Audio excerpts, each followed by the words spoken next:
Guys, ஒரு குட்டி story சொல்லட்டா. ஒரு தாத்தா ரெகுலரா எப்பயுமே டீ கடைக்கு போய் டீ குடிப்பாரு. அதே மாதிரி இன்னைக்கும் டீ குடிக்க போயிருந்தாரு. அந்த டீ கடையில புதுசா ஒரு பையன் வேலைக்கு ஜாயின் பண்ணியிருந்தான். அவன் ஆல்ரெடி பதத்தத்தோட பயத்தோட தான் இருந்திருந்தான். அந்த தாத்தாக்கு டீ கொடுக்க போகும்போது அந்த சட்டையிலையும் கையிலையும் கொட்டிட்டான்.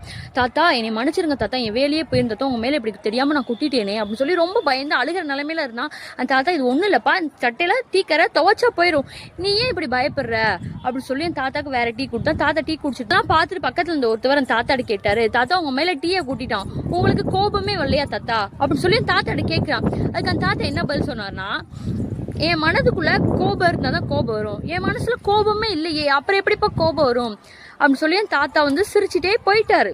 இந்த கதையில இருந்து உங்களுக்கு என்ன புரியுதுன்னா, நம்ம மனசுல என்ன இருக்கோ அததான் வெளிப்படும். கோபம் இருந்தா கோபம் வரும், அமைதி இருந்தா அமைதி வரும், அன்பு இருந்தால் அன்பு தான் வரும். வாழ்க்கையில நிறைய சோதனை வரும், சோதனையில தான் நம்ம உண்மையான குணம் வெளிப்படும். நம்ம மனசுல அன்பு, பொறுமை, மன்னிக்கிற குணம் இதெல்லாம் இருந்தா எவ்வளவு பெரிய சண்டையா இருந்தாலுமே சின்ன சண்டையா ஆக்கிடலாம். அதே இது நம்ம மனசுல பொறாமை, கோபம், வன்மம் இதெல்லாம் இருந்துச்சா கூட சின்ன சண்டையை கூட பெருசுலதான் முடியும். முடிஞ்ச வரை நம்ம மனசை அன்பாகவும் அமைதியாகவும் வச்சுக்க கத்துக்குவோம். மனம் அமைதியாக இருந்தால் வாழ்க்கையும் அமைதியாக இருக்கும். கைஸ், இந்த ஸ்டோரி உங்களுக்கு பிடிச்சிருக்குன்னு நினைக்கிறேன். இந்த மாதிரி ஸ்டோரிஸ்லாம் பார்க்கணும்னா நம்ம சேனலை சப்ஸ்கிரைப் பண்ணுங்க, லைக் பண்ணுங்க. Please support guys. பாய்.